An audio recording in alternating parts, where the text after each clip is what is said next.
3-4 ദിവസം പ്രതിപക്ഷ നേതാവ് ഔദ്യോഗികമായിട്ടുള്ള ആവശ്യങ്ങളിൽ മുൻകൂട്ടി നിശ്ചയിച്ചിട്ടുള്ളൊരു പരിപാടിയിൽ പങ്കെടുക്കുന്നതിന് വേണ്ടി വിദേശ രാജ്യത്ത് പോയി എന്നുള്ളതൊരു വലിയ പാതകമാണോ?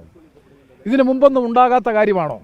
അപ്പോൾ CPM-നെ സംബന്ധിച്ചിടത്തോളം കോൺഗ്രസിനെയും UDF-നെയും അപകീർത്തിപ്പെടുത്തി അതിൻ്റെ ഭാഗമായി എന്തെങ്കിലും ചെയ്യാൻ കഴിയുമോ എന്നുള്ളതാണ് അവർ പരീക്ഷണം നടത്തുന്നത്. പ്രധാനമന്ത്രി സഭയിൽ ഹാജരാകാത്തതും പങ്കെടുക്കാത്തതും ഒന്നും CPM-നെ സംബന്ധിച്ചിടത്തോളം ഒരു പ്രശ്നമേ അല്ല. അപ്പോൾ അതാണ് ഞാൻ നേരത്തെ സൂചിപ്പിച്ചത്. ഇവിടെ ഇന്ത്യ മുന്നണിയുമായി ബന്ധപ്പെട്ട് അതിലൊരു ഘടക പാർട്ടി എന്ന നിലയിൽ അവർ ഈ സ്വീകരിക്കുന്ന സമീപനം പലപ്പോഴും BJP-യെ സഹായിക്കുന്ന നിലപാടാണ് ഡൽഹിയിൽ CPM സ്വീകരിക്കുന്നത്. അതുകൊണ്ടാണ് ധർമ്മേന്ദ്ര പ്രധാൻ എന്ന് പറയുന്ന കേന്ദ്രമന്ത്രി പരസ്യമായി പാർലമെൻറ്റിലല്ലേ പറഞ്ഞത്, ഗവൺമെൻറ്റും കേന്ദ്ര ഗവൺമെൻറ്റും സംസ്ഥാന ഗവൺമെൻറ്റും തമ്മിൽ ഉള്ള പല ഇടപാടുകളുടെയും പാലമായി, പ്രത്യേകിച്ചും PM ശ്രീ പദ്ധതിയുടെ പാലമായി പ്രവർത്തിച്ചത് CPM-ന്റെ രാജ്യസഭാ കക്ഷി നേതാവായിട്ടുള്ള ബ്രിട്ടാസ് ആയിരുന്നു എന്ന് പറഞ്ഞത് പരസ്യമാണ്. അപ്പോൾ BJP-യെ ഏത് വിധേനയും പരോക്ഷമായിട്ടെങ്കിലും സഹായിക്കുന്ന നിലപാട് സ്വീകരിക്കണമെങ്കിൽ രാഹുൽ ഗാന്ധിക്കെതിരായി പറയണം. രാഹുൽ ഗാന്ധിക്കെതിരായി പറഞ്ഞ് കോൺഗ്രസിനെ ദുർബലപ്പെടുത്തി BJP-യെ സഹായിക്കാനുള്ള CPM-ന്റെ പരമ്പരാഗതമായ തന്ത്രമാണ് ജോൺ ബ്രിട്ടാസിൻ്റെ നേതൃത്വത്തിൽ ഇപ്പോൾ ഡൽഹിയിൽ നടന്നുകൊണ്ടിരിക്കുന്ന ഈ ഇതൊരു പാലം പ്രവർത്തനത്തിൻ്റെ ഭാഗമാണ്, ഇതൊരു ബ്രിഡ്ജ് പ്രവർത്തനത്തിൻ്റെ ഭാഗമാണ്. കാരണം രാഹുൽ ഗാന്ധിയെ BJP പോലും വിമർശിക്കുന്നില്ല, BJP-യുടെ ഗവൺമെൻറ്റിൻ്റെ ഭാഗത്തു നിന്നുള്ള അവർ പോലും വിമർശിക്കുന്നില്ല, മറ്റൊരാളും വിമർശിക്കുന്നില്ല. CPM-ന് മാത്രം എന്താണ് 3-4 ദിവസം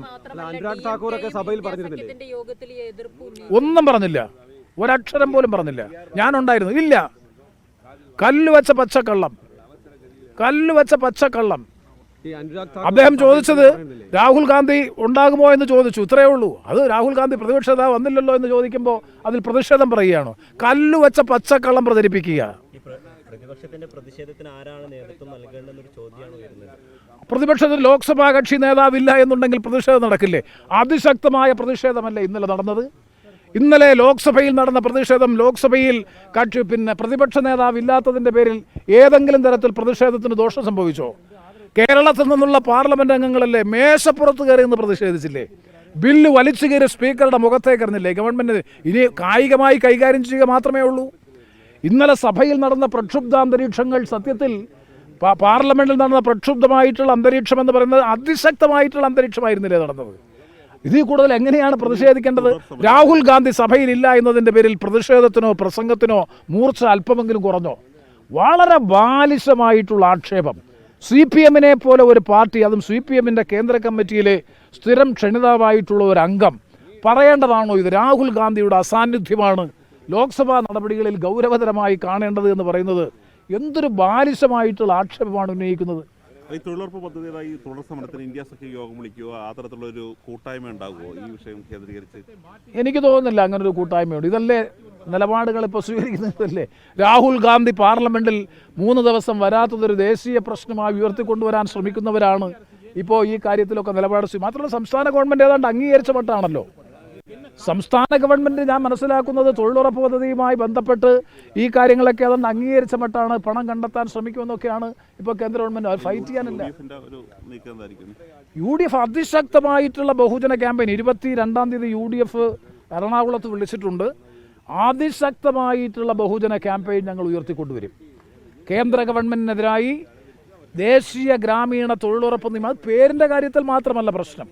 പലപ്പോഴും ഇത് മഹാത്മാഗാന്ധിയുടെ പേര് മാറ്റി എന്നുള്ളത് മാത്രമല്ല പ്രശ്നം, അതൊരു പ്രശ്നം തന്നെയാണ്. അതിനപ്പുറത്തേക്ക് ഇതിൻ്റെ ഘടന മാറ്റി ദുർബലപ്പെടുത്തുന്നു.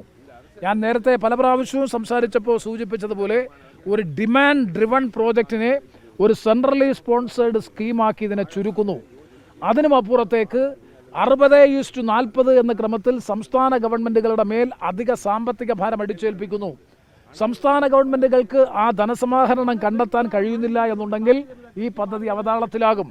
അങ്ങനെ വരുമ്പോൾ എങ്ങനെയാണ് 125 ദിവസത്തെ തൊഴിൽ കൊടുക്കാൻ കേന്ദ്ര ഗവൺമെൻറ്റിന് കഴിയുക? പാർലമെൻറ്റ് പാസ്സാക്കിയ നിയമം എങ്ങനെ ആ ഉറപ്പ് പ്രാവർത്തികമാക്കാൻ കഴിയും? സംസ്ഥാനങ്ങളുമായി മതിയായ ആലോചന നടത്തിയിട്ടില്ല, കൂടിയാലോചന നടത്തിയിട്ടില്ല, അവരുമായി ഫലപ്രദമായിട്ടുള്ള ചർച്ചകളൊന്നും നടത്തിയിട്ടില്ല, സംസ്ഥാനങ്ങൾ ഇതിന് വില്ലിംഗ് ആണോ എന്ന് ചോദിച്ചിട്ടില്ല. അപ്പോൾ അത്തരമൊരു സാഹചര്യത്തിൽ ഏകപക്ഷീയമായി കേന്ദ്ര ഗവൺമെൻറ് നടപ്പാക്കുന്ന നിയമം, അത് തന്നെ ഞങ്ങൾ ആ യോഗത്തിൽ പറഞ്ഞല്ലോ.